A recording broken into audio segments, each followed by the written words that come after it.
What is going on, you Stallions and Stallionettes? AK40 Kevin here in the gamer heaven. So it seems like Xbox Game Pass is getting its first Nintendo title onto Game Pass, which is pretty cool. And I do not believe it will be the last. I do think there are going to be previous Sony and Nintendo exclusives making their way over to Game Pass. Let's talk about this thing.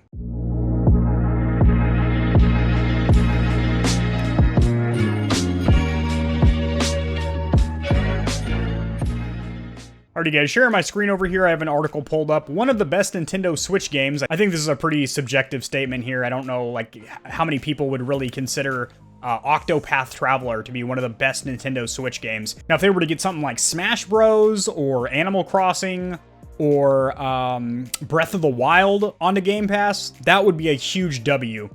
But anyway, it says Xbox Game Pass received yet another shot in the arm. They just acquired ZeniMax Media for $7.5 billion with a B dollars. That includes 8 studios, one of which is of course Bethesda Studios. So they just added, I believe it was 18 or 20 Bethesda titles. So obviously we're talking about Doom, we're talking about Dishonored, Fallout, Skyrim, Prey, and a whole bunch of others are on Game Pass. And besides games that are previously under contractual contracts with Sony and other platforms like Switch, like Nintendo, those future Bethesda AAA titles are going to be exclusive to platforms that host Game Pass. So that's Xbox One, Series, and PC. But now it seems like they are branching out and getting Nintendo exclusives, and it's starting with Octopath Traveler. But I do think this is just the beginning, not the end.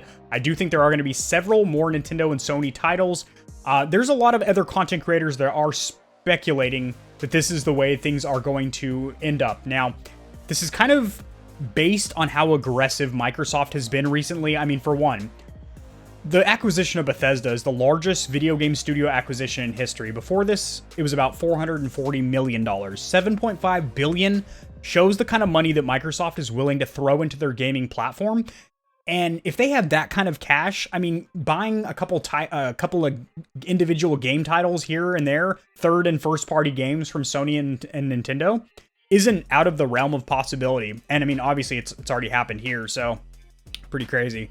The game has been playable on PC since June 19, but there were no signs that the turn-based JRPG would make its way to Xbox consoles.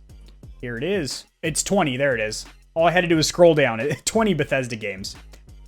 And then ZeniMax Media, yep, I already talked about all that. Game Pass subscribers can also look forward to another game from Square Enix, the upcoming looter shooter Outriders, which will drop April 1st for Xbox Game Pass, playable on console and Android phones and tablets via the cloud. There's also 10 more titles that subs can expect to see throughout the rest of March. And they're talking about how it's already been a phenomenal week for Xbox, not just because bringing all those titles over from Bethesda, but 5 of those Bethesda titles are getting a FPS boost from 30 to 60 or 60 to 120, as that is the business model for FPS Boost. They're also going to be doing controllability of things like shaders and lighting. So not necessarily ray tracing, but HDR effects, which will be very cool to be able to, flick on HDR in a higher frame rate on some of these previous titles. A feature that can double and sometimes quadruple a game's frame rate. So like I mentioned, some games that were originally 30 frames might get all the way to 120 frames per second, a 4 times boost.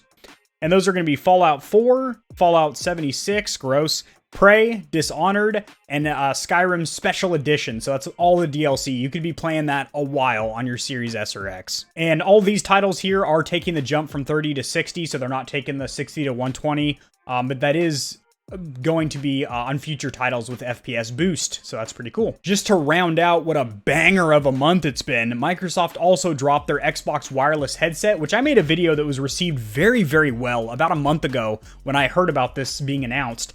And apparently, I've watched some reviews of it thus far. It thus far has definitely lived up to the initial hype. So I will be getting a pair of these bad boys on the channel to review for you guys. That is going to do it. If you enjoyed this, liking the video helps it to get seen by more people, kind of ticks the YouTube algorithm a little bit, helps me to grow my channel, which I greatly appreciate. Subscribe for more content like this. I cover a lot of news in the gaming industry and community, and I do a lot of tutorials helping you guys get set up streaming and YouTubing. See you guys in the next video. Peace.